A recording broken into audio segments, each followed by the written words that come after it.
and welcome back once again to the All Spurs Show. Thank you so much for chiming in. I know right now, well, today surprisingly we managed to start on time. That's not usually the case because usually we do it 10 minutes later than the proposed time. But then again, thank you so much for those of you who are right now chiming in live with us.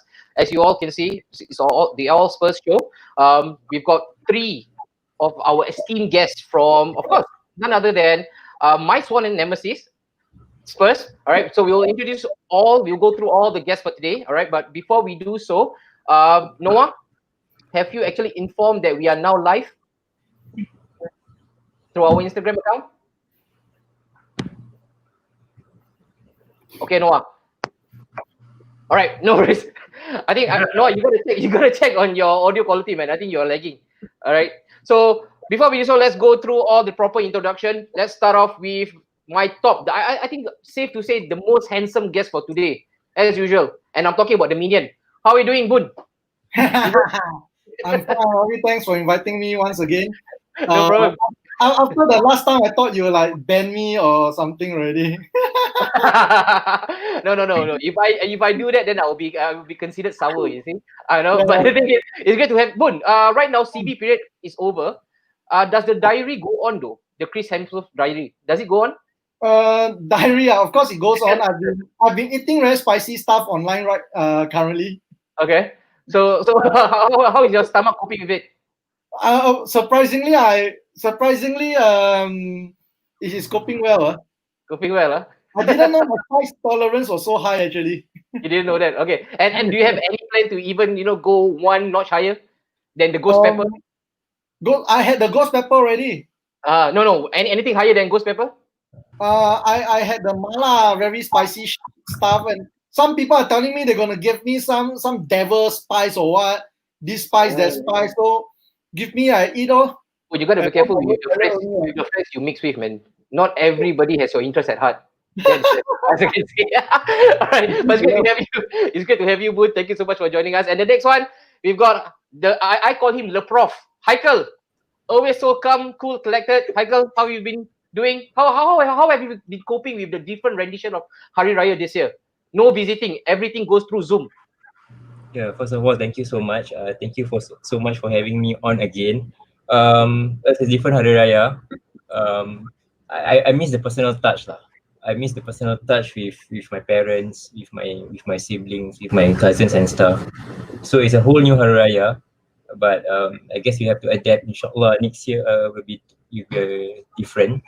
And so I mean, selamat Hari Raya to you too, Anwar. Thank you. So take care, everyone. Stay safe. Yeah. Great stuff. All right. Always a pleasure to have Michael around. And the next one, making his debut. Hopefully he can actually do wonderful stuff like Bergwijn when he actually had his debut. Daryl, my man, how are you doing, Daryl? Good evening, guys. Good evening, Anwari and Noah when he comes back. When he's So Daryl, right now, how have you been coping with zero to no action for football? Have you been following any other leagues closely, namely Bundesliga? Yeah, it's been tough.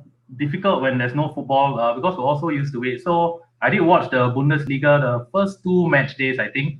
Last weekend, I stopped watching, but I started focusing back on the Premier League because they made plans to come back and they already have the matches out and the time slots and all this. So it's more tilting back towards watching Spurs again. All right, cool. Daryl, also, again, just a cheeky one, yeah. Many non-Spurs fans say, "Oh, this is actually a good respite for the Spurs fans." All right, to watch no Spurs at all because all this time that you've been watching them, they have been losing. You got any comebacks for that, Daryl? I mean, if you've been following Spurs the last 5-6 years, we've been winning more than we've been losing lah. So that argument is not relevant anymore. Okay. Need to update the joke book here lah. All right, so that goes out to all the non-Spurs out there. If you feel that they are not excited, no, they are excited. They are as keen as ever, and please update your damn joke books, yeah. All right, so let's cut the chase. This is of course the All Spurs Show. For those of you who are brand new to this, thank you so much for joining us. And if just a little bit of advice, you can comment whatever you want, but just keep it cordial. No, let's do that. We know we have a lot of Spurs haters out there. Oh, but we got our Noah. We got our Noah back. Noah, whatever you do, you got to change your internet service provider, man. They are not doing you any good. But if you can see, Noah is back with us as well. Noah will be joining me as a co-host for today. So let's get straight into the action. All Spurs Show. We'll start off with our first agenda. And for those of you who are actually chiming in live as well with us, please leave it in your comments. We will have intervals where we will just pick up comments from the floor. All right. And then I see a couple of them coming in as well. Let's go on with the first agenda first. Let me get you to the poster, the All Spurs Show. The big one. All right. Fixtures assessment. So as you can see here, I actually posted this poll online via, of course, our Napshot Studio. If you guys have not followed us yet, please do so. It's Napshot Studio via Instagram. You can get a lot of football content. So I actually asked, can Spurs secure Champions League?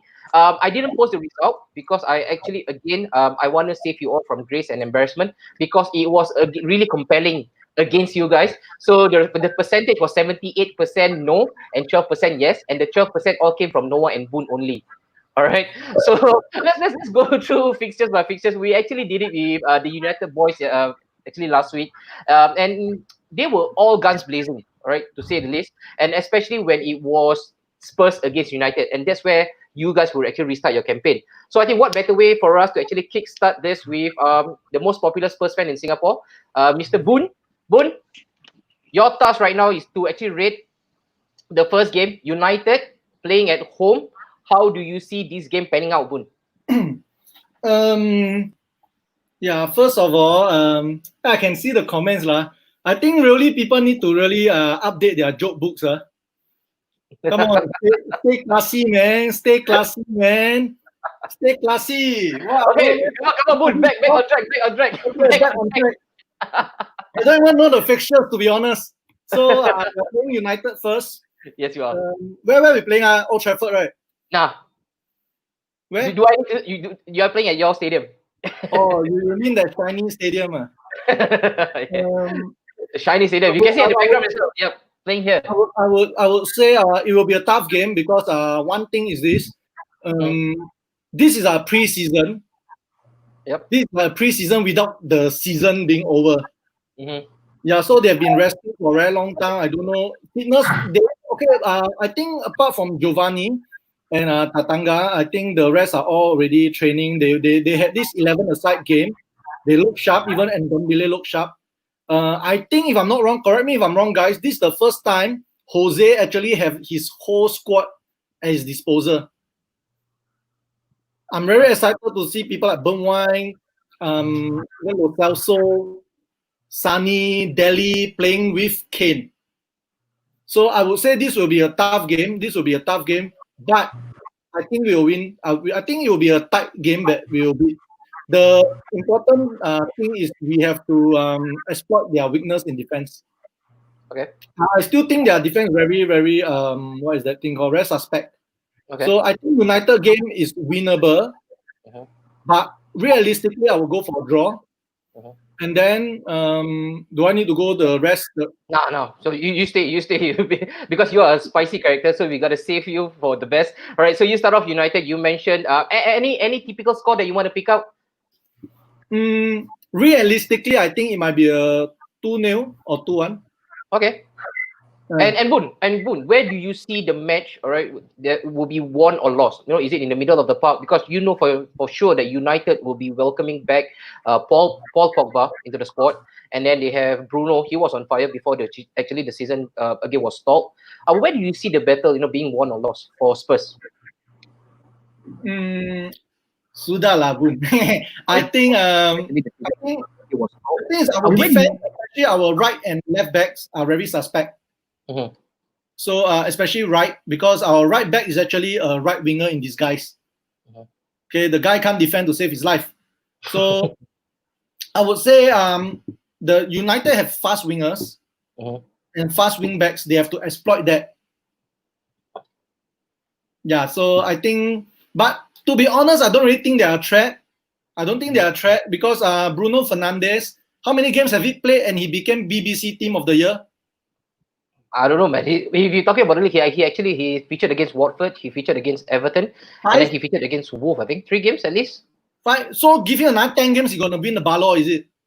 Probably. If according to the United fans at least. Bruno. I think he's I don't think I wouldn't say he's overrated. I wouldn't say he's overrated, but the hype the hype is fake lah. It's fake, huh? Okay. So we leave it as the hype is fake. For those of you United fans out there, I know some of you are watching. Please respond directly to Boon. So he mentioned that the hype for Bruno Fernandes is fake. Again, it remains to be seen. So when you guys meet up, then you'll probably see him in full effect. But Boon, thank you so much for that. So 2-1 or 2-0 is actually the predicted scoreline for Boon. Let's move on to the next one, Haikal. So you've got the next honorable task of predicting the next game on board, and that will be West Ham United at home again. Still, what do you make of this, Haikal? Okay, Anwari, if I may deviate slightly from your question regarding the Sure, prediction. please go ahead. Yeah. Back to your main question, whether we can make a Champions League. I hope we can, but I just want to say that the only reason why, right, we are still asking whether Spurs can make it to the Champions League because a pandemic happened and football stopped. If you ask me personally, 3 months ago, I had given up the Champions League altogether because we went out of the Champions League. Our football was terrible. We had Kane out, we had Bergwijn out, we had our front line out, totally decimated, and we cannot score goals. So the only reason why we are sitting here discussing whether Spurs can make it to the Champions League is because of this enforced break, which not only gives Spurs a lease of life with regards to squad being refreshed, but to the other teams as well. So I just feel that with regards to you asking us whether how each games will actually go on, right? I think one of the viewers here actually spoke about how will the lack of fans affect the game for Spurs. I think each game has now taken a different complexion. Of course. Because of the lack of fans. If you tell me that Spurs against United back then, I would favor for a Spurs win because of the fans factor. But right now, all the games are going to be played is in front of empty stadiums. Our North London derby against Arsenal, our first NLD in our home stadium, I was actually looking forward to that because of the fans factor. But with no fans, right, suddenly the games here take a different complete complexion because of the lack of atmosphere that would actually sway games in a different way. So I wouldn't want to go through game by games because I think the lack of fans may actually sway the results one way or another. But I will just end my part here by saying that I hope we can make it to the Champions League. 7 points behind Chelsea. But if you were to ask us about whether Spurs can make it, I will not discount Arsenal either because you guys are 1 point behind us, you are game in hand. So anything can happen in this last 9 games. Everybody will be playing in front of empty stadiums. That could be a big factor. So we'll see. Yeah. So I won't go about predicting games, but I hope that we can somehow make it to the Champions. No problem. Okay. No, I totally understand, and I really appreciate that space of yours. All right. You mentioned that you wouldn't go through again the nitty-gritty of predicting a score, but again, you mentioned the fan factor, and that was really a good point that was actually brought up by one of our viewers right here. Yes, indeed, it is of course something that we should always actually put into context when we are speaking about the results and stuff. But if you the Bundesliga results again were to go by for these past few matches, it's always the dominant team or the home team that usually takes the victory. All right, and if you can see right now, right here, just get on. Spurs are actually, majority of the games are being played at home. All right, so against West Ham, West Ham is one of the relegation candidates. Surely, Haikal, we don't see an upset on the card when you guys are playing them at home, right? I would like to think so, but I think like Boon said, because as with every season, right, when you approach games on the back of a very long break, you tend to get freak results here and there. So the guys have been missing game for the past 2 months plus 3 months. So if you go by first day games of the season, right, you tend to have freak results.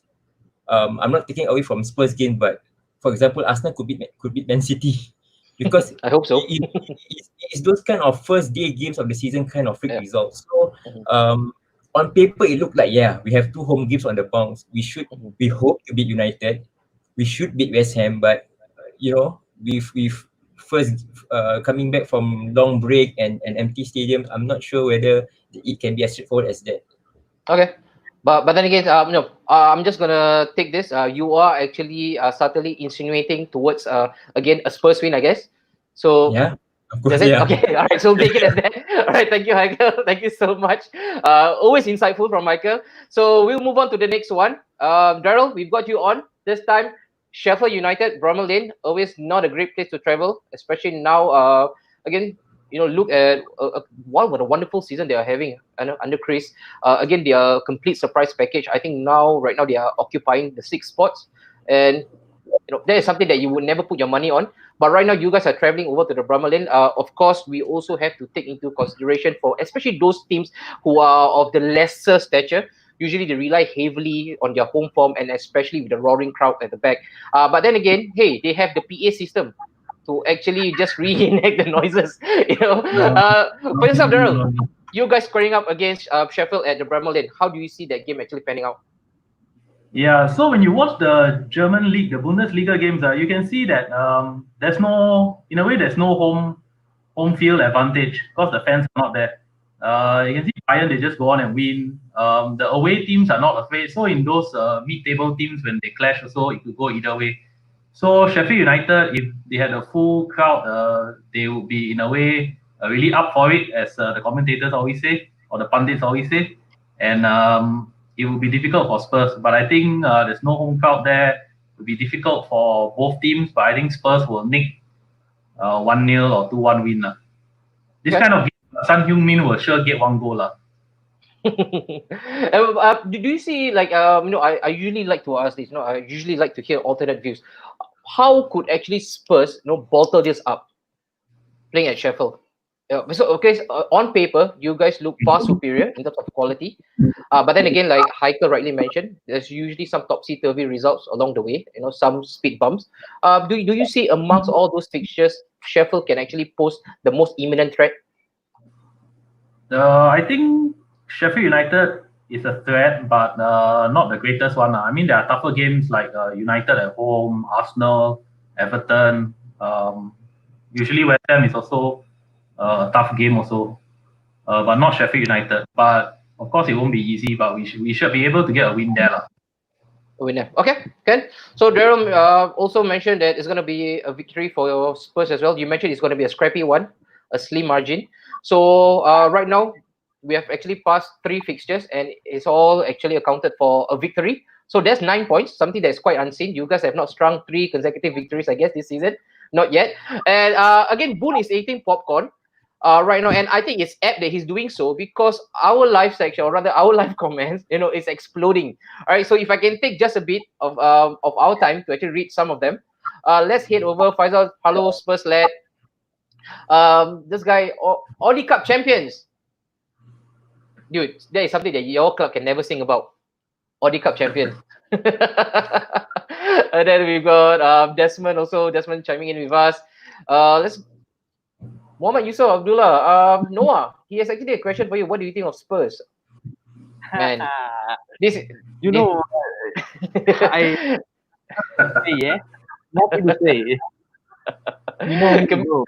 Camille mentioned, haha, Spurs haters. Camille, I think you are in the live chat. You are also actively contributing. You can know now. You will know the reason why I mentioned Spurs haters.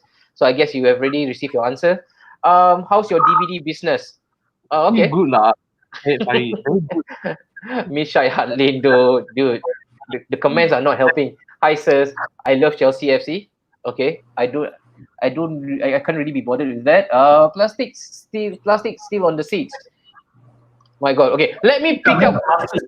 let me pick up some of the comments that is actually worth. All right, highlighting. Boon, you think winnable lah? I think F2. Oh, I know who F2 is. Amboy Makmina sayang. Yes, I think he actually mentioned.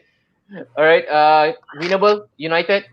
But if you guys actually watched the show last week, they were actually they were really thumping their chest. They were really rating their chance to actually beat you guys. And I think the correspondent from United, they even mentioned that it's going to be a straight easy victory. Who knows? How will the lack of fans affect the game? Thank you, Prodium. So that has actually been answered by Heikel himself. Sudah Labun. Hello, don't cover your mouth. All right, Bruno BBC. Team of was based on votes and not chosen by a panel. Okay, so there goes your answer. Just like the hype of Spurs to win the Champions League last season. I think he's defending Bruno and the hype. Actually, I'm very interested to find out which team he support. I don't know. Okay, whoever you are. Yep, that's a question for you. Boon is asking, who do you support actually? Serious, in Singapore have Spurs fans. Arumi, you look young, man. You look really young. Yes, you probably need some catching up to do. What's a Spurt? Okay, Camille. So you are the biggest fan.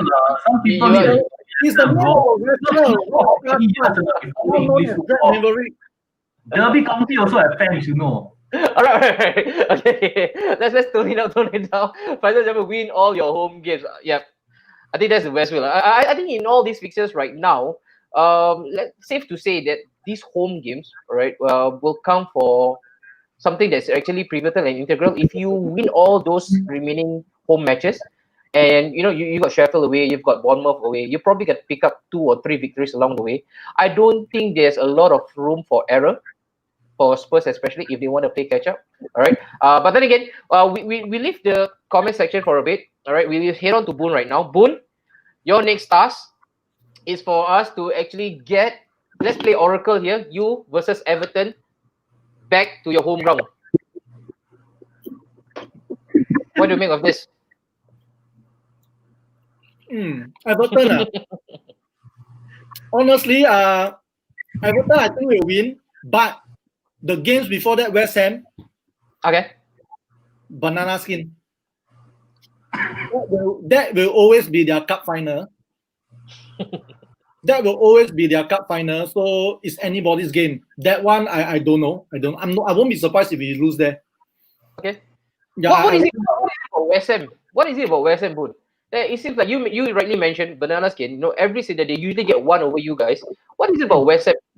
I think last year they had a little survey in which they asked fans in England, they asked fans of various clubs who their rivals are. Okay. So basically all the London clubs, they name each other. So Arsenal named us, Chelsea us, but nobody named West Ham. Nobody even cares about West Ham in England. So, but West Ham name us their rivals when they are not even in our top 5. Do you take that as a compliment, Boon? I will take that as a compliment, just like the Arsenal fans that they open their mouth, the first thing they think is us, So I'm actually very touched, Are they like closet Spurs fans? Like, hey, I always wanted to support a cock on the ball, not on dinosaur, on the cannon balls and that. So I mean, with West Ham, to be honest, they are not lousy, Okay. They are not lousy, and they are used to playing to an empty crowd, so it will be their advantage. Okay. So that one I think. Okay, so what about Everton then? What about Everton? Everton will beat them. Okay, we will beat them. We'll beat Everton. And then will it be a straight victory for you guys against Everton? What makes you so confident? You thinking about Everton? They are also again. This break came at a right time for them as well. I feel. But then again, if anything to go by, Ancelotti can always master up, again some magic along the way. Revitalize perhaps. They probably, if they get their act together, they can probably again pose a threat or two for Spurs. The reason why I say we'll win is not because of the opposition. Okay. It's because of us. On paper, we are a very good team. We have basically one of the best manager in football. He's not a has-been, The last club he was at, where was he? Manchester United. How many trophies he won for them? So you call him a has-been? I don't think so. I don't think he's a has-been. He has a squad at his disposal. We have not seen what he can do with the full squad yet. People saying that, a lot of people are saying like Kane is overrated, Sani is overrated. These are players that will kick your ass. These are players that will step into any first 11 in any team, in any league. We are talking about world-class players here. And like I say, it will be a tough game. It will definitely be a tough game against Everton with Ancelotti and then with all the big signings they have. But I believe our boys will be able to beat them. Okay, perfect. So again, wow. Looks like all 4 victories for Spurs. All right.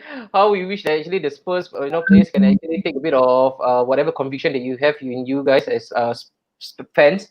If they can play at least with 50% confidence and conviction, they probably can get all those 4 victories. on paper, they should win all of them. We go on to Heikel. Heikel, you're next against Bournemouth. Again, away at the Vitality, smaller pitch compared to what you guys have. Again, in terms of attacking foray, they are actually again quite legitimate. How do you see? Do you feel that you can actually hold up the attack of Bournemouth and to actually come away with Vitality with all 3 points? Again, I go back to my original point, Anwari, that on paper, most of the games that I see there, we should be able to win them. It's just that the form that the teams are coming back from the long break, and by the time we reach those stage of the season, right, that mid-season of the games, I'm not sure the form that we are in, the form that the teams are in, the injury forms, how will that affect? So, like I said, on paper, it's easy for me to sit down and say, okay, all of those 10 games, okay, Bournemouth, it looks like we can win. I saw Crystal Palace game there as well. So, on paper, it seems that we can win almost most of the games. But like I said, the fans factor, I'm not sure how it will actually affect. We can't take what happens in the Bundesliga and then apply to the Premier League or say, oh, okay, it will be, the bigger teams will beat the smaller teams easily. It's just that already Premier League is the most, I'm sounding like a cliche here, but it's really an unpredictable league. But with no fans, I'm not sure how it's going to sway the momentum of the game. So, like I said, on paper, we should be winning most of these games. Yeah, Cool. correct. Yeah. Okay, Ken. Thank you, Heikel. All right, so we move on next to Daryl. Daryl, you got, wow, what a task. Arsenal, NLD, first time. Again, no fans this time. What a shame. Go on, talk to me, man. How do you see this the first NLD playing without fans? Would that be a factor? Is that a factor even for the traveling team? For Arsenal, for example, would that give them the impetus to actually go full on against Spurs, knowing that they don't have fans behind the back?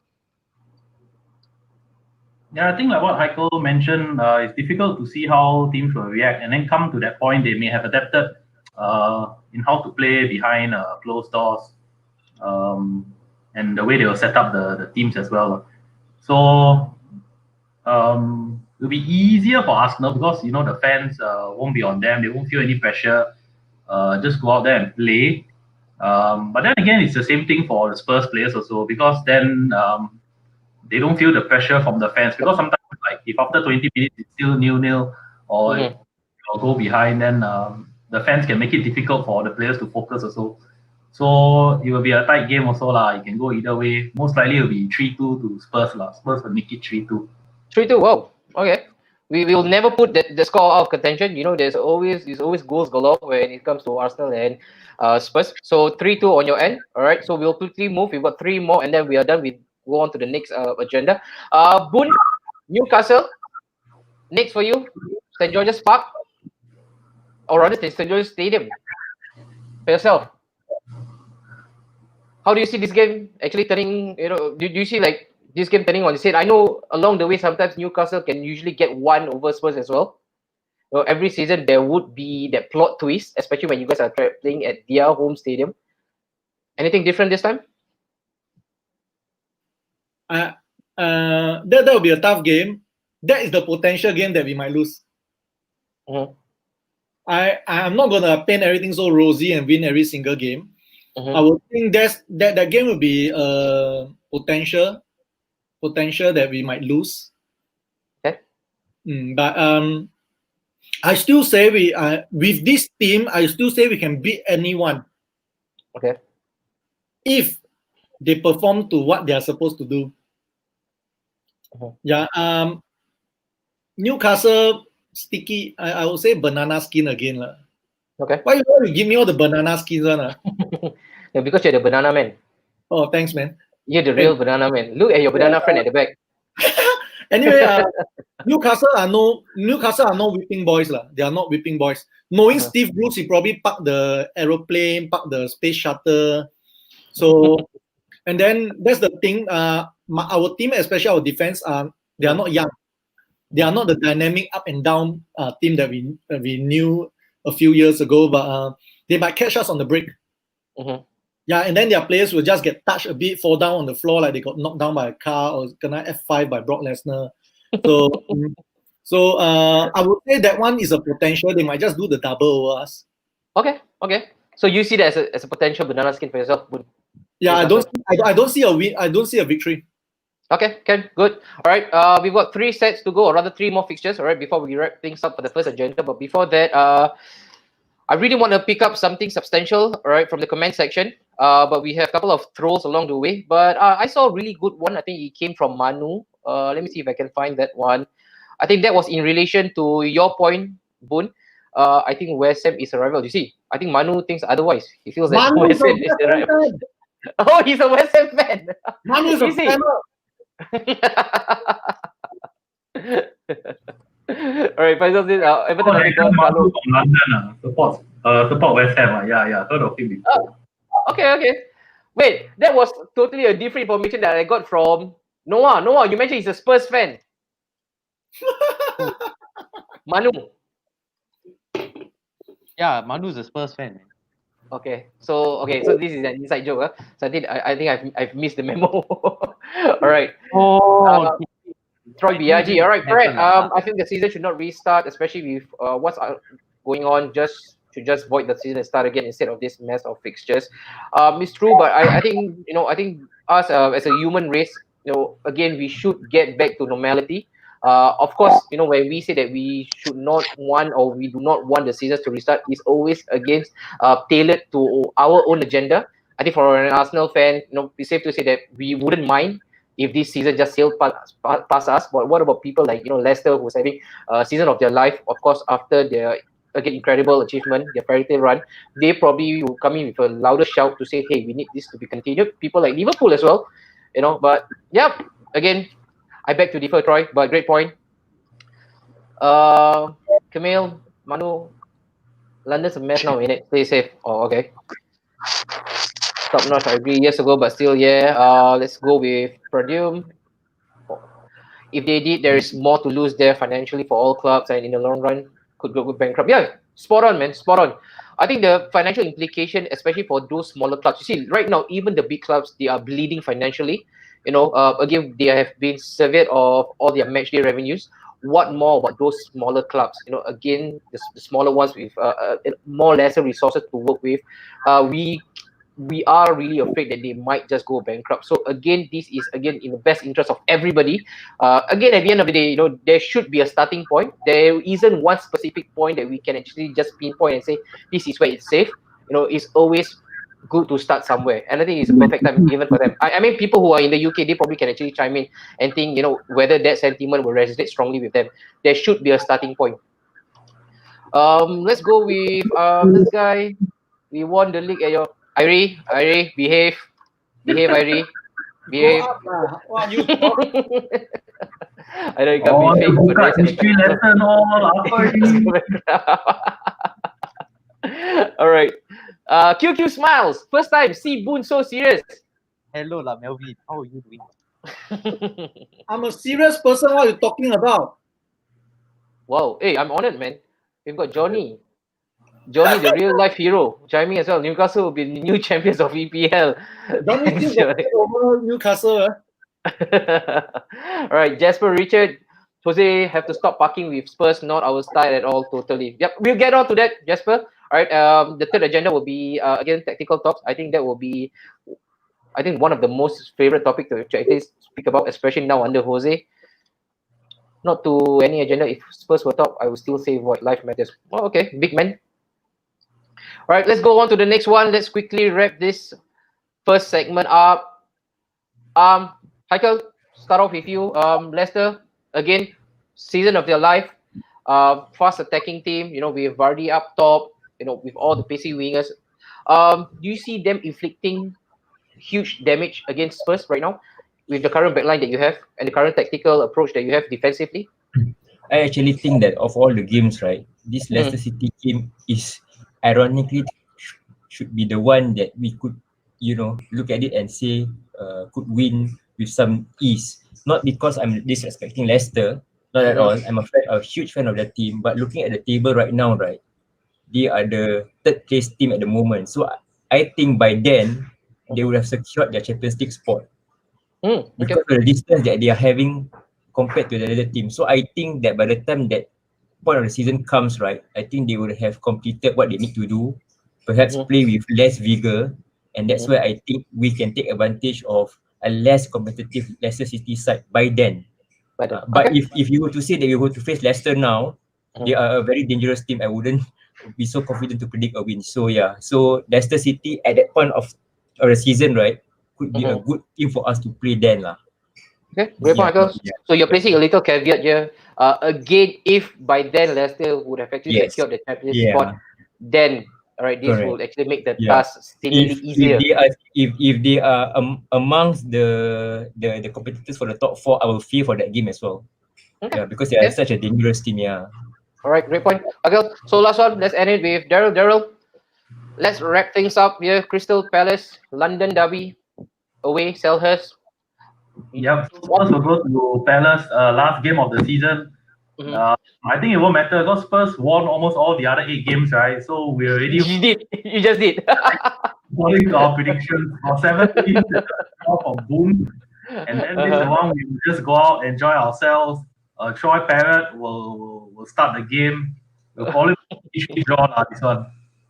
All right, Daryl. Sticking with you, Daryl. Okay, so again, happy days. All right, for you. You mentioned so by then, again, in accordance to all your prediction, you already would have actually wrapped things up nicely for Champions League spot.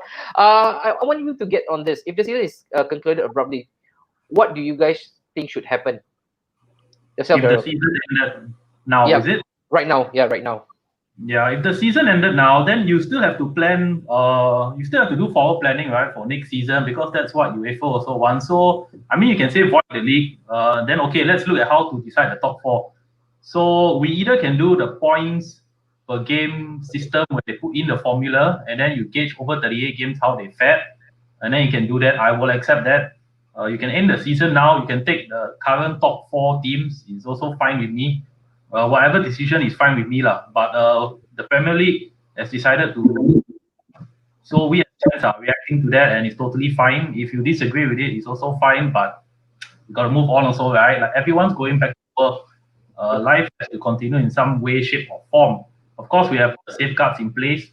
So the Premier League are testing, I think, twice a week. Yeah. Recently, there was one Spurs player, so they did not disclose, so we won't discuss it. And then there was another test done over the weekend or at the start of the week, and there's 0 players and staff. So it helps in a way because we are testing people, and this is what we need to do, right? We need to test people. So in Singapore, it's very easy. 5.5 million, 6 million, you can conquer. But around the rest of the world, it's difficult. Well, how many millions are there around the world? Premier League is doing their best also, and of course they want the money lah, but they want both, right? They want everything, what? So. Cool. All right. I think thank you so much, Darren. Just really a nice insight. I think again, one point that should resonate. There should be a starting point for us to resume life.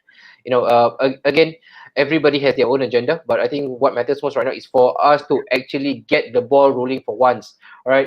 QQ Smile. What do you guys think if things doesn't improve after the season restarts, despite Mourinho getting his switch of bring me 1st July, having his team of fit players? But where will we go from there? Boon?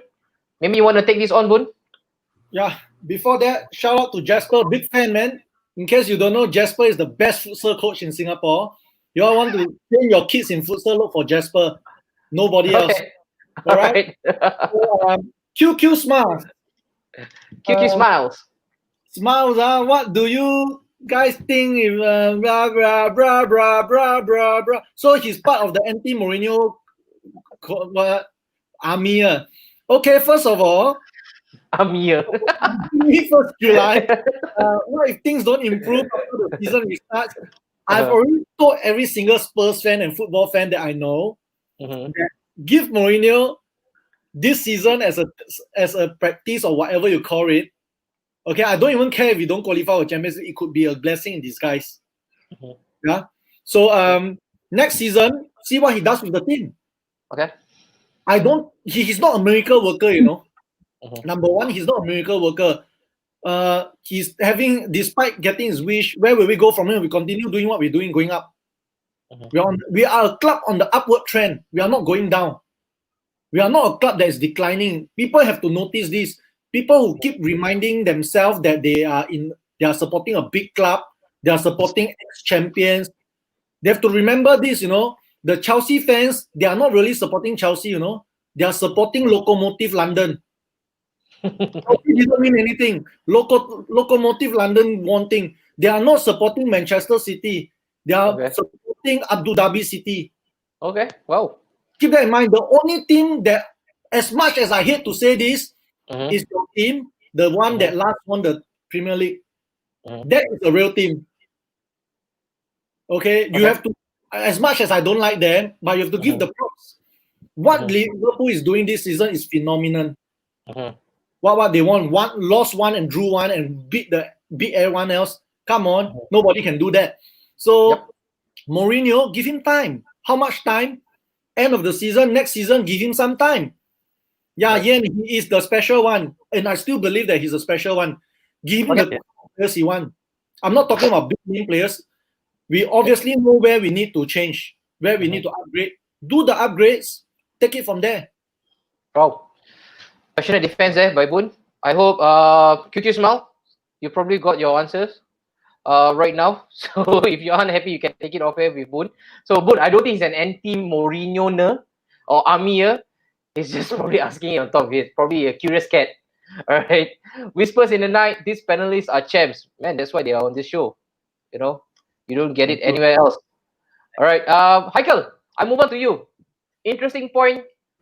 Faisal actually asked, will the players sulk not playing in the Champions League? As long as they are being paid Champions League wages. Okay. Yeah. The thing is that I was just trying to explain on this thing about Champions League. Yeah, is that people keep saying, okay, you need the Champions League to attract the best players to play for your club. I think we are the exception. We have been in the Champions League for few seasons now, but we don't seem to get to be able to actually sign marquee names. You look at Arsenal, you look at Chelsea, seasons away from the Champions League, but they are able to bring in players like Aubameyang, like star players that they can bring, because people may say, well, you have to overpay. Well, who cares, man, if they have to overpay? I'm a football fan. Life is too short for me to think about whether clubs need to overpay or not. All I just want to see is my club's winning and to see the best players playing for my club. So the thing is that with the players suck if they don't play Champions League, no, as long as they are being paid Champions League wages, I think money talks. I think Boon just show the money sign. So it's just that whether or not they are playing the Champions League or not, as long as they are being paid Champions League wages, I think they are fine. Okay, cool. No, I really chime in with that as well. All right, Noah, you've been smiling to yourself since just now, Noah. What do you make of all these comments right now that we have? I think this has been the most active we've actually ever seen, from the comment section. It seems like we have a lot of Spurs fans in Singapore, Noah. If you think so, I'm not going to speak a lot, because I see I'm in big trouble, I don't want to be in big trouble here. I don't want to get paid, so Okay, Noah. All right, cool. So he mentioned that if he speaks, okay, just steer clear of this for a while. All right. Okay, before we move on to the next segment, all right, where we discuss a bit of again, tactical approach and stuff. Daryl, for yourself, again, this is from Adnan Karim. Guys, got a question. Who should we build the team around? Harry Winks. Okay, that's a surprise inclusion. And Delhi, should the youth be given more exposure to the first team? Your thoughts, Daryl? He wants to hear straight from the horse's mouth.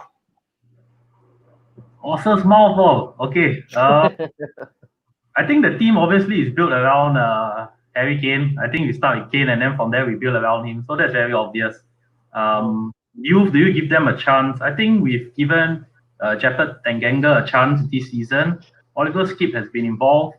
I think Harvey White and George Marsh have been training with the first team. So they are the youngsters, I think about 18, 19. They came to Singapore, and now they're also involved in the first team. So there's also some youth involved.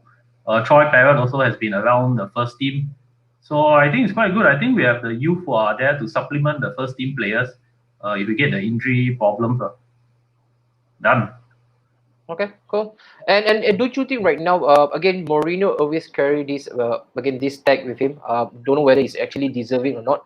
But when it comes to youth prospect, he's not one who's actually the biggest advocator. Does that worry you? Daryl, you know that for sure. You know many youth actually came through your system. They made it big. But now you have this guy who is again not the biggest eye for young talents. What do you have to say about that? I think it's difficult if you want to trust youth and then you also say you want to win the league. Very difficult to do that, right? I think maybe only Ferguson did that when he brought in like the six youngsters at one go. He took a chance on them and it worked. Now it's not that easy. So even Spurs, when we had youngsters come through, they will play 2-3 seasons and then we will sell them on because they were just not good enough to take us to win the league. The only one that's good enough is Harry Kane, and he's proven it with the goals. Harry Winks has a chance. Oliver Skip has a chance, but we'll see how they go. And it's not like you're gonna get 6 players from your youth team and they're gonna play 10 years. Like those days are long gone already. It's a global game. You have talent from the rest of the world, not just England.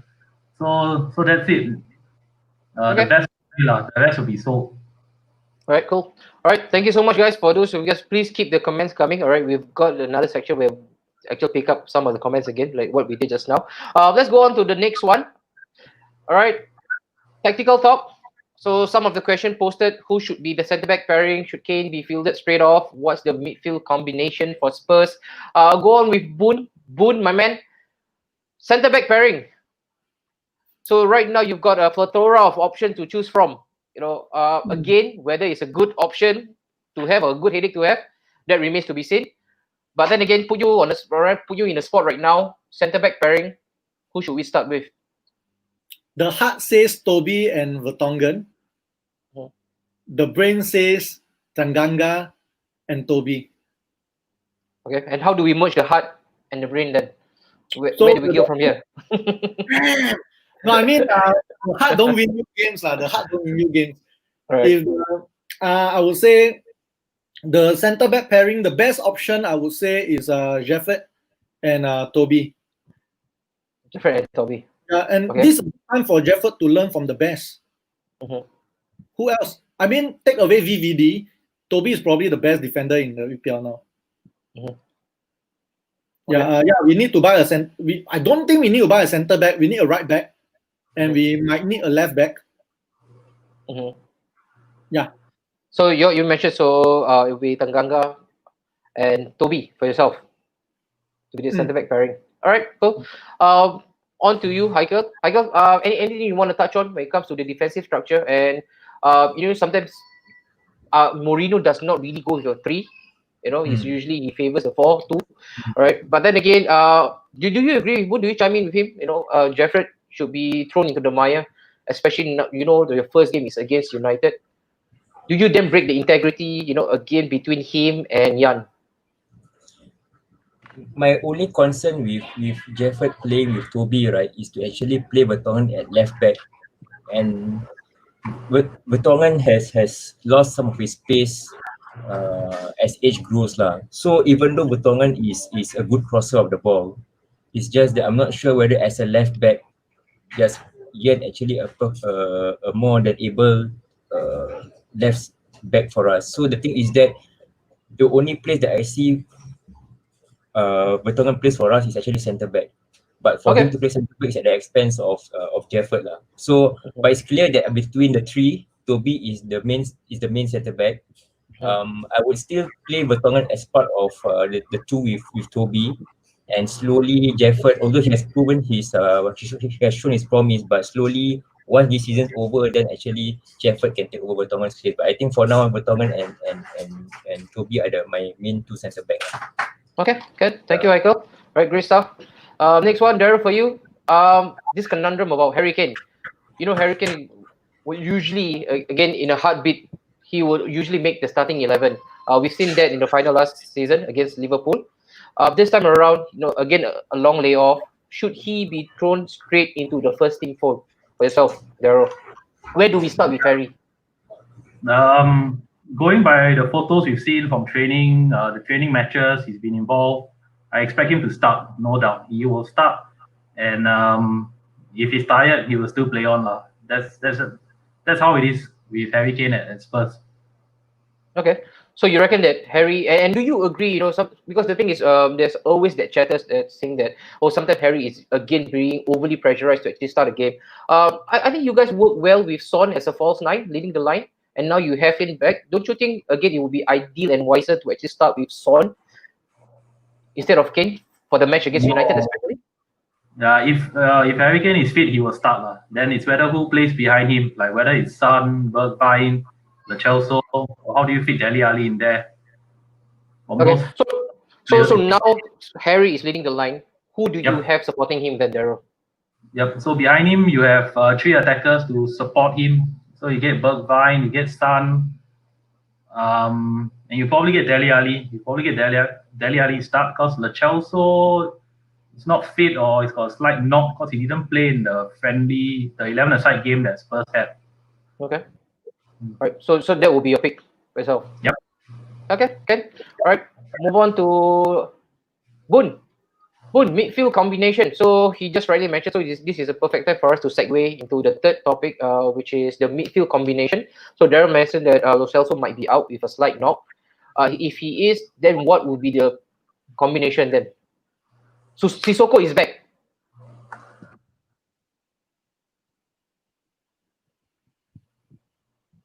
You good, Boon? Boon, do you need a red carpet? What will be your midfield combination, Boon? My midfield, Yeah. for the United game. Yes, please. This might not be a popular opinion, but I think Eric Lamela should start. Oh, okay. There you go. You need a dirty Argentine in the center. You need someone who will be there to pester opponents and to break down defenses and to hurt players. Go hard. We don't have the player right now, and Coco is the man for the job. So I'll see him probably partnering and Ndombele. Okay. Then you got player. Sonny is not a striker. Sonny is he can play on the wings. Sonny, Bergwijn, Dele. I think that is the potential lineup. But for Coco, Mourinho might just go with Dyer. He's a big fan of Eric Dyer. Dyer with Ndombele, or maybe Sissoko and Ndombele. But I really think that Lamela should be playing. Even if he's even if he comes in late, he should make some contribution. But I'm looking at the comments. I'm finding it very hard to actually take someone who names himself after a porn star seriously. I'm trying very hard, but very hard, leh. It is very hard. It's very hard.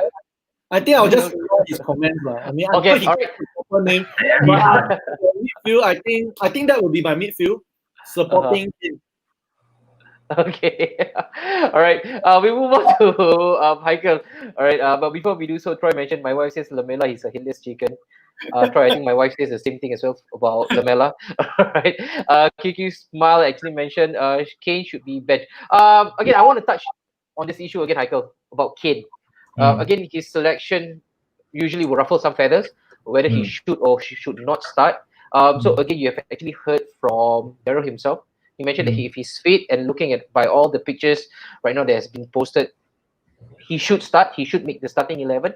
Again, do you concur with his point, or do you have anything different from Daryl? I agree with Daryl. The thing is that I'm not sure whether we have reached a point in time where we are saying that Kane is bigger than the club. But the thing is that whenever Kane fit, he plays. And especially at a time now when it's basically a free season for everyone. Everyone is there to get fit. So it's not as if he's coming back from injury in the midst of a season. Even if he's injured long term, right, he will still be back in the team. Look at how he played in the Champions League final, much to the detriment of our team. So now that the whole team is basically having their so-called a pre-season, he will definitely start. And going back to your question about the midfield combination, right? I actually think that I would love to see a 4-3-3 for our team. Okay. Just to see how we line up. And how do you line them up then? I would like to see Son and Bergwijn either side of Kane. And this might sound silly and might sound controversial, but I will drop Dele Alli. I will Okay. drop Dele, and I will love to see a midfield of Sissoko and Ndombele and Lo Celso, just to see how we actually, because there's this conundrum about the Ndombele. Where does he play? Does he perform in a CM2? Is he better in a 3? So I would think that let's try to play with a 4-3-3, moving forward with Lo Celso, Sissoko at the base, and Ndombele, and then the three out front. So I mean, the guys will have their own opinions of formations, but that is something that I would like to see. Okay, cool. Yeah. Thank you. So 4-3-3 is the preferred formation for Heigl. I don't know for you guys right now who is actually chiming in live with us as well. Adnan Karim mentioned 4-3-3 as well. The thing is, right now 4-3-3 is never a system that Mourinho usually favor. So in every club that he goes to, he usually have double pivot. One is the aggressor and one is the ball carrier. So again, there was an interesting point. All right, from yourself. Next on, so Troy mentioned 4-5-1. Daryl, if 4-5-1, how do you then line them up? According to Troy, would you actually even consider 4-5-1, Daryl? I think usually Spurs have been going with 4-2-3-1, so that could also look like a 4-5-1 on the pitch where then Son and maybe Bergwijn will be the wingers, but starting further back, and shuffling up and down on the attacking half of the pitch. And then say maybe you have Sissoko and Harry Winks and like Ndombele as the central three and three of them playing like different roles. Yeah, that would be how one would look. And Daryl, interestingly, you mentioned Ndombele. Where do you stand on Ndombele? Because right now, again, the whole brouhaha between him and Mourinho. Of course, the reporters out there mentioned that he threw Ndombele right under the bus, mentioning about fitness and stuff. Where do you stand on him? Do you still feel that he deserved that starting 11 spot?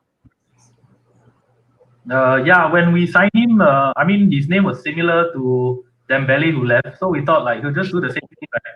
But since he plays further forward, so then we already have a lot of players in the attacking three, right? That's further forward and then just behind Harry Kane. So actually, why do we need him then? And then we also signed Lo Celso, so we have a lot of options. So if he's also going to play there, right, I really don't know where we'll fit him. Ideally, I want him to play in the midfield, two in the middle, the pivot, whether with Wings or with Sissoko, and I want him to be the one to break down the opposition defense and to carry the ball forward. That's what I want, but in reality, it's different. So let's see how Mourinho can work with him. I think he took time to adjust when he came to England, and then it was a bit of a reality shock for him, I think, when Mourinho made those comments. But that's Jose. Seems he's looking for a reaction from the player. So of course he will still be at the club. He will still have opportunity to start games, and hopefully he will perform better. Hopefully he's adjusted this past few months already. All right, so fair point. Really good stuff from Daryl. All right, so we move on to the next agenda. All right, but before we do so, because this is Boon's turn, I just again want to fire him up because he is highly flammable usually. All right, so Boon. All right, we're gonna move on to the next one. All right, the most combustible panel that I've had so far. Arumi mentioned talk so much about formation, end up parking the bus. Okay, you got about 30 seconds to address this, and then we move on to the next one. Okay, this guy has obviously not watched football for a very long time. Mourinho has not parked the bus for us because number one, he has not parked the bus for us. Number two, we can't park the bus to save our life. Okay, all right. So that answers your question, Arumi. All right, good. To the real agenda. All right, this is going again. This is going to be the last one. Unfortunately, right now we are about to hit the 60 minutes mark. Wow, time really flew past us. The stay or go. All right, always a polarizing issue. You say over there, I've got a couple of players marked out. I wanted to actually add in Eric Lamela, but I don't know whether if I would actually trigger the fan base. So lucky thing I did not know by the shake of Daryl's head. So we'll go with Boon. Boon, we'll go through all your squad list right now, your current crop of players, all right? And then let's pick up those who are, more vague, somebody you don't know whether they should stay or go. I'm not going to start with Hugo, but let's start with Hugo. Why not? Hugo, what do you think? Sell your number one keeper, sell your captain, and then get who in? Black ah? Maybe Onana. There you go. Onana. Get Black in, you sell Hugo. In the meantime, why the hell do you even think about selling Hugo? Won't lah. Okay. So Hugo is a must stay for you. You see, Noah said anything can happen. So maybe Noah, we spoke again in great detail when it comes to Hugo. Sometimes he flaps a couple of crosses. He has his fair share of mistakes. Do you think it's enough to warrant him the stay, Noah, for when it comes to Loris? And you mentioned Onana. I don't know again the availability of Onana. Again, mentioning his name is gets me break into a whole reggaeton mood. But then again, do you think he has actually warranted enough chance to stay in the current first team for yourself, Noah? I think he saved us a lot of times, man. A couple of times, man. Man City game, any game, any Premier League, every Premier League game, he has been saving our asses. Like you have seen that he's a World Cup winner. Why would we want to sell him? Okay. That's why I agree. Why would we want to sell him? Okay. But Levy, Alright. Levy is Levy. He's businessman. So I don't know what he's going to think because we need money. So yeah. This will probably be the most viable option by Troy here. Next weekend, give Noah play keeper. I don't know. Alright, let's move on to the next one. Heigl. Okay, I'm not gonna touch so much about Toby. I think Toby will be quite a definite stay. But what about his compatriot, Jan Vertonghen? Where do you stand on him? Also taking into consideration that his contract is going to expire. For yourself, time for an extension or time to part ways? There you go, cut out figure. Super Yan. Yeah. I'm actually a big fan of Yan, actually. I'm a big fan. Just now I actually said that for the rest of this season, I think I just want to see the partnership of Yan and Toby actually stay for the rest of the season. But I think moving forward, I think it's time to it's a good time for Yan to go to a much slower league. I think just now one of the guys actually mentioned, we forgot to mention Davinson Sanchez as one of the centre back. He's next. That's for Daryl. Okay, yeah. So I'm saying that because we had Sanchez and Tanganga, right? I think it's a good time for Yan to go, perhaps to Serie A for a much more slower league. Yeah. You'll be sad. I'm a big fan of him, like I said, but I think it's time for Yan to go, lah. Okay. Yeah. Okay, yeah. There you go. Yeah. Thank you, Boon. All right. It seems that we got a lot of Yan sympathizers here. All right. We move on to Daryl. A big offer comes in for Davinson Sanchez. Is it good riddance for him? If indeed there is a big offer knocking on the door for Davinson Sanchez, would you be a willing party to let him go? No, we'll keep him. We'll definitely keep Sanchez. Jan Vertonghen looks like he will go because can't agree new terms with the club. So we wish him all the best, great servant. The only one we will sell might be Foyth if we get an offer.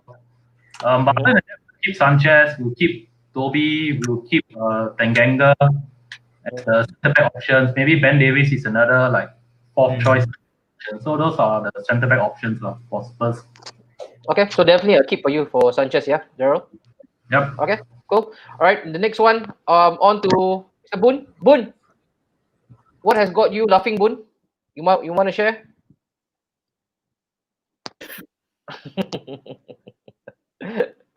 Okay. Moving forward. Jan Vertonghen will leave, but Yen will stay. Yen for life. All right, cool, Yen. Thank you, Yen. Yes, Noah, you were on to something, Noah, please. Daryl, what do you think? Do you think that Gaga will sign a new contract? Who? Tanganga. Do you think Tanganga would extend his contract? Do you think Tanganga will sign a new contract? Of course lah. 5-year contract, bro. It's on the table. Just sign it. Sign that thing.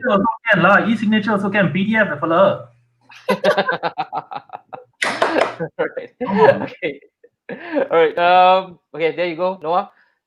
For Boon, next one. Not your Harry Kane. All right, but he's another namesake. Harry Winks. Stay or go for you? Sell Wingsy? No. He's the future. He's the future. All right, cool. So the future for you. But he's not our. He will be a very good team player, squad player. But why you won't sell him? We don't have enough English players for our Champions League or European squad already. You want to sell away your English homegrown player? Okay. So a stay for you, all right, Wings. And then we'll move on to Heikel. Heikel, Eric Dyer, or also fondly known as Eric Diarrhea. Again, a big. I don't know why. For some reason, Mourinho favors him a lot. You know, but for yourself, again, Yeah. is he actually impeding, some of your youth growth, or is he actually stopping any chance for people like them and Dombele to be considered in the first team mix? What do you think of Eric Dyer? No, I just can't get it out of my mind. Eric Dyer. The thing is, right, Dyer is occupying the position that Mourinho favors the most, which is a dynamic, centre mid. And Eric Dyer is anything but that. I agree with what Boone says that selling our English players, right, will actually lessen our English quota. But I think we have to make way for, just because we have to keep the quota doesn't mean we have to sell them. So I think Dyer for me is somebody that we should consider selling and bring in somebody which is more fresh, more vibrant, more dynamic across the middle of the park. Because that is something that not only Mourinho favors this dynamic CM, but we have been crying out for years. Somebody that is a Kante, somebody that can show up our centre mid. So I think for Dyer, Dyer should go and bring in somebody fresh and vibrant. And if you're talking about Dyer impeding the youth players, I can't think of any youth player that can offer the kind of DM capabilities that Mourinho is looking for. Yeah, so as far as Dyer is concerned, no. For youth, I don't think it's stopping, but it's just there's better options out there as far as a dynamic DM is concerned. Okay, cool. Thank you, Michael. All right, Daryl, on to you next. Search Aure. Where do we go, man, with him? No. again, if you take it from the crowd, his head should be rolling on the floor already. But sometimes this guy can conjure up with some magic. Don't you agree? I think Aurier has to go. It's not working out. There's a reason Mourinho starts with four. He says he starts with 4 defenders, but Aurier gets to wander forward. But then the left back has to stay back.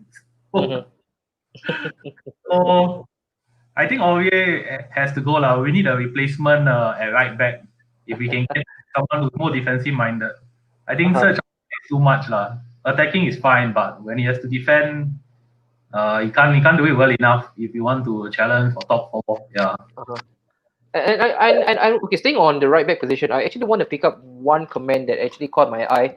I don't know if I can find it right now, but I think one of the guys right now who's watching us live mentioned that Kieran actually made the right move to actually again move out of Spurs.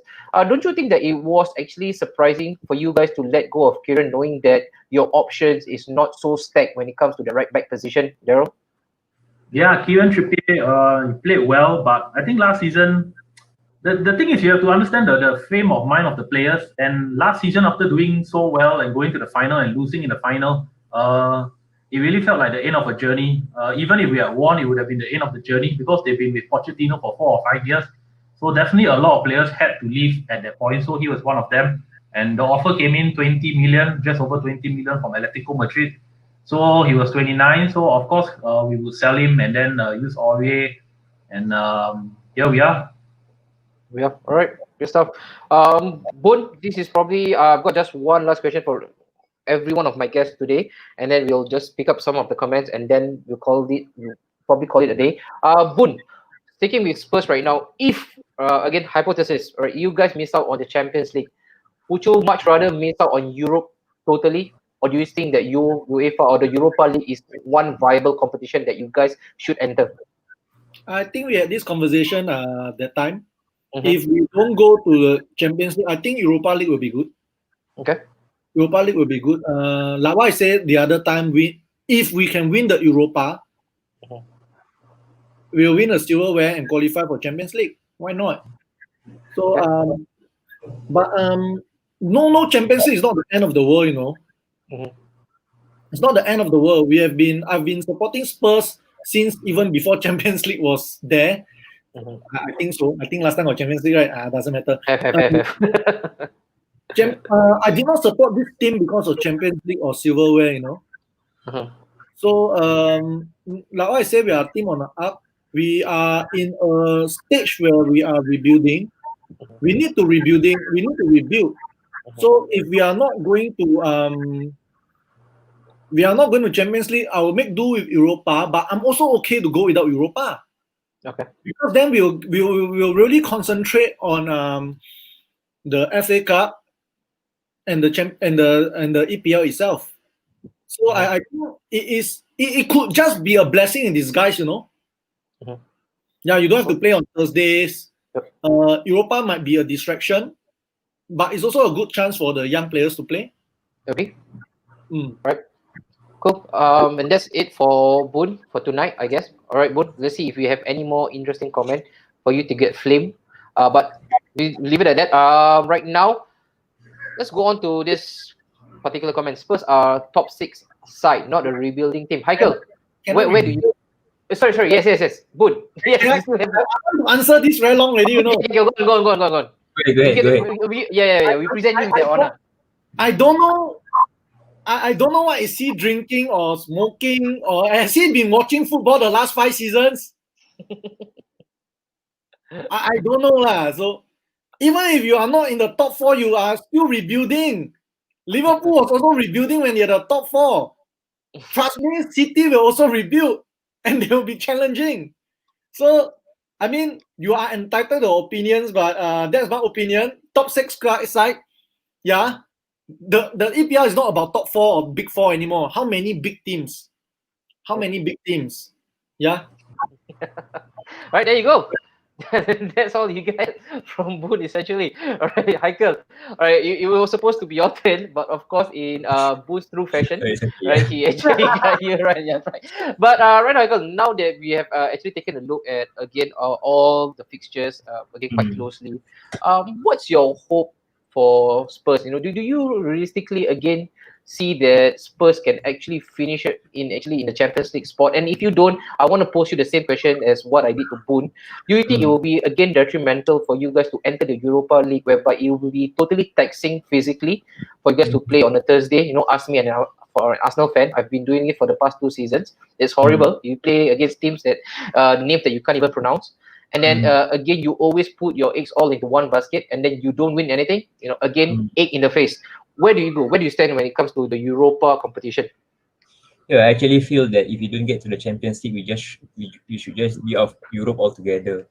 Okay. Like I said, it's not looking down on the Europa League per se, because like Boon said, it actually presents an opportunity not just silverware but to qualify for Champions League. But I think it's a good time to actually get off Europe, concentrate on our bread and butter, try to win something first domestically. Then from there, then I think perhaps we can build up from there, because at the moment, without Champions League, it's not the end of the world, like Boon said, but it presents an opportunity for us to rebuild our squad back. And like I said, I don't believe that without Champions League we can attract players. You pay, they will come. So I believe that why not have a season out of the Champions League, focus on the Premier League, focus on the FA Cup, and try to get back to Champions League the next season. So having said that, I hope that my heart hopes that we can actually make it to the Champions League. Like I said, it's still attainable, but it's gonna be difficult. We are 7 points behind the last. The only reason why I'm still having hope, right, is because of the Man City situation. Yep. Because if they fail in their appeal, right, the 5th spot can still qualify for the Champions League. That is something that I'm still hoping for. But if City wins the appeal, then of course the 4th spot will go to the Champions League lah. But that is something that I think we still can hope for. So yeah, to answer your question, I think we should go out of Europe for one full season if we don't qualify for the Champions League. Okay, all right. Yeah. Great point, Heikel. Always a pleasure. We move on to wrap things up for today. Daryl, right now, Daryl, if you've been reading all from the news outlet, again, one really strong issue, or rather strong statement that has been made by Daniel Levy himself. He mentioned, again, this is probably an ultimatum. He says that don't expect a big transfer summer coming up for Spurs. Because of the current financial implication, and again, that has probably impacted Spurs severely. Do you see light at the end of the tunnel? Is there a cause of optimism entering into the next season, or is it the same old story whereby we got to sell our biggest asset and then we can go on buying again? Okay. So I mean, to some of the people in the chat, they will be thinking that Spurs will always sell the best players, Gareth Bale. Dennis Sheringham, Berbatov, Michael Carrick, Robbie Keane, all these players left. And, Spurs, most of the time we blew the money on like terrible signings who came in. But now it's not like that anymore. And it goes to show because we only let Ericsson go because we didn't need him anymore. We already brought in the Chelsea. We already brought in Ndombele. So I don't think that we will be selling players, but then also it will be difficult to sell players at the money at the level that Daniel Levy wants. I mean, if we were to sell Harry Kane today, right? I'm fine with selling Harry Kane. I have no problem. We can sell him. But who is going to buy? Where are the Man United fans? Where are the Liverpool fans? Show me your 200 million pounds sterling and show it to Daniel Levy. Because they haven't got it. No one has it now. Even Man City will not have it. No one has money to spend. So because no one has money to spend, Spurs are not going to sign anyone. If we sell players, then yes, we will buy to replace them. But we're not going to outright spend another 50 million on Ndombele, another like 50 million on the Chelsea that we've done in just the past two windows. So Spurs, yeah, we will not sign players unless players leave first. But then it's difficult to push players out at the price that we so-called value them at. Nobody's gonna pay, right? So it's just I wait for you, you wait for me. Nobody gonna jump first. Cool. And then also before we actually close the curtain for today, Troy mentioned sell Kane, 175 million debt cleared. Right, that could be the perfect escapade, I guess. Daryl, sell Kane and then you blow your money out, all debts cleared. But wait, but before you go on, Stu mentioned. I think the loan. Sorry. Go ahead, Daryl. The issue about the loan was that it came at a very, very low interest rate. I think it's to help Spurs tide over the next few months. So basically, Spurs, they've already had deals to use the stadium as a venue, right? For Guns N' Roses concerts, Anthony Joshua fight, the 2 NFL games. They have all these events lined up, and now you have the stadium ready, but you can't host the events because people can't gather. So you've lost all that revenue that you put down, that you projected, and the money isn't there. So you need a loan to tide over and pay everything else. You need to run the business. So that's not going to be used for transfers. Yeah. Okay. So to sell Kane, we'll probably buy like Danny Ings or something. Oh, which is not a bad shout, huh? Danny is the second English top scorer right now. But anyway, guys, thank you so much for joining us, especially all my 3 guests for today. You know, again, it has been a big pleasure to have you on board. We will definitely have more of this. This is probably going to be a mainstay. Again, for those of you who has already joined us for the past 1 hour plus, you know, again, a big thank you goes out to you. I've just got a little shout out to make.